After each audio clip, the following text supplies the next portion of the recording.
Real Madrid bersiap menjalani laga hidup mati saat menjamu Benfica pada leg kedua babak playoff UEFA Champions League. Bermain di kandang sendiri, Santiago Bernabeu Stadium, Los Blancos membawa dua misi sekaligus, yakni memastikan tiket ke babak 16 besar dan membalas kekalahan 2-4 dari Benfica di fase grup pada Januari lalu. Saat ini Real Madrid masih unggul agregat 1-0 setelah menang tipis di Lisbon. Namun kekalahan sebelumnya dari wakil Portugal itu masih jadi catatan yang tak bisa dilupakan.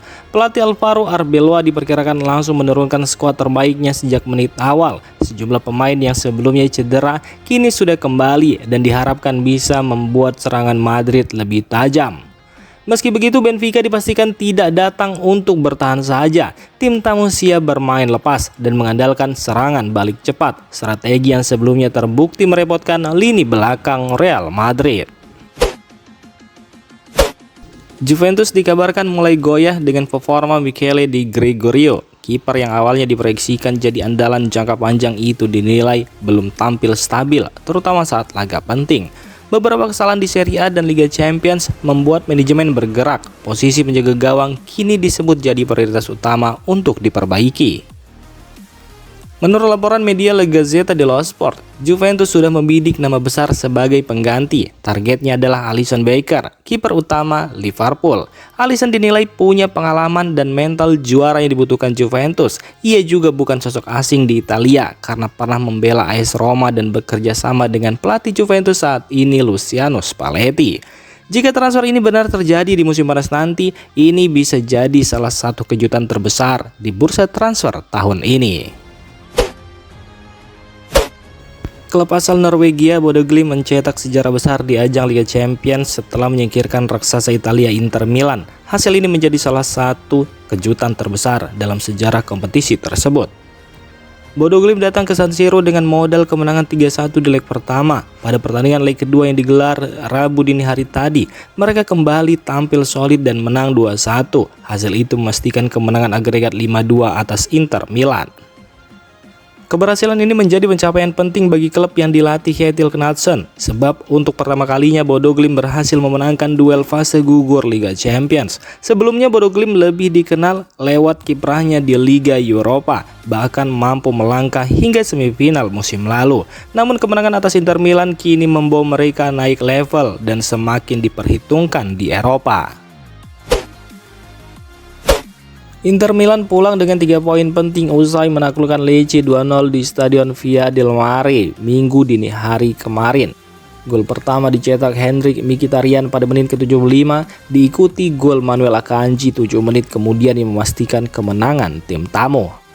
Namun sorotan utama jatuh pada Federico Di Marco. Bek sayap berusia 28 tahun itu mencetak 2 assist dalam pertandingan ini, menunjukkan kualitasnya yang konsisten di lini serang Inter Milan. Menurut laporan media Italia, dengan tambahan 2 assist ini Di Marco kini semakin dekat dengan rekor assist terbanyak dalam satu musim Serie A. Hanya 1 umpan matang lagi yang ia butuhkan untuk menyamai pencapaian terbaik dalam era modern Liga. AC Milan menelan kekalahan pahit saat menjamu Parma di San Siro Minggu dini hari kemarin. Selain hasil negatif, kabar mengejutkan datang dari gelandang andalan mereka Ruben Loftus-Cheek yang harus dilarikan ke rumah sakit. Dimulai, Loftus-Cheek ditanduk keluar lapangan dengan penyangga leher, membuat suasana stadion langsung hening melihat kondisi pemain tersebut. Tim medis Milan kemudian memastikan cedera yang dialami Loftus-Cheek cukup langka dan serius. Hasil pemeriksaan awal menunjukkan ia mengalami patah tulang pada bagian alveolar rahangnya. Sebuah cedera yang tentunya menjadi pukulan berat bagi Rossoneri, baik secara performa maupun secara moral tim. AC Milan menelan kekalahan mengejutkan saat menjamu Parma di San Siro. Hasil ini langsung menghentikan rekor 24 laga tanpa kekalahan Rossoneri. Tidak hanya itu, Milan juga gagal melanjutkan catatan selalu mencetak gol dalam 19 pertandingan terakhir. Kekalahan ini menjadi pukulan besar bagi ambisi mereka di papan atas Serie A. Laga berjalan ketat hingga menit akhir. Gol kemenangan Parma lewat sundulan Mariano Troilo sempat dianulir wasit. Namun setelah ditinjau oleh VAR, gol tersebut akhirnya disahkan. AC Milan sebenarnya punya peluang emas. Tendangan voli keras Rafaeleo nyaris berbuah gol, tetapi bola hanya membentur tiang gawang. Akibat hasil ini, jarak poin Milan dengan Inter Milan kini melebar menjadi 10 angka. Dalam laporan media Italia, staf pelatih Landucci berusaha menenangkan mental para pemain agar tidak terlalu larut dalam kekecewaan.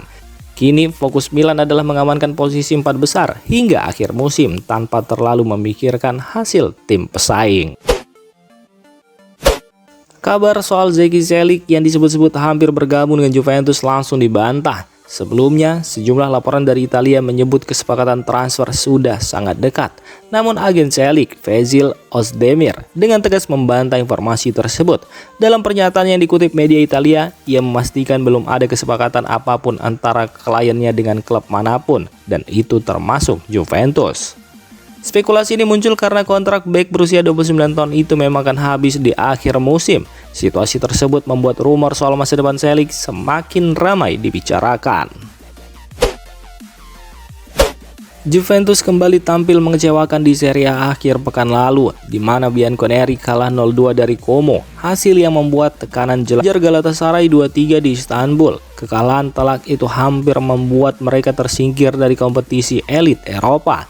Namun saat kembali bermain di Allianz Stadium, seperti dikutip dari laporan media Italia, mantan bek AC Milan Alessandro Costacurta menilai kekalahan dari Como adalah lanjutan dari buruknya performa Juventus di Turki. Ia melihat ada masalah psikologis yang jelas terlihat di lapangan. Costacurta juga menilai persoalan Juventus bukan hanya soal taktik atau permainan. Keputusan manajemen, termasuk saat bursa transfer dianggap belum memberi dampak positif. Situasi ini membuat Juventus terus terjebak dalam tren negatif yang sudah berlangsung sejak musim lalu. Kehadiran Niklas Füllkrug sempat diharapkan menjadi solusi bagi lini depan AC Milan, terutama saat menghadapi pertahanan yang rapat. Striker asal Jerman itu dikenal sebagai penyerang kuat yang mampu bermain membelakangi gawang dan membuka ruang untuk rekan setimnya.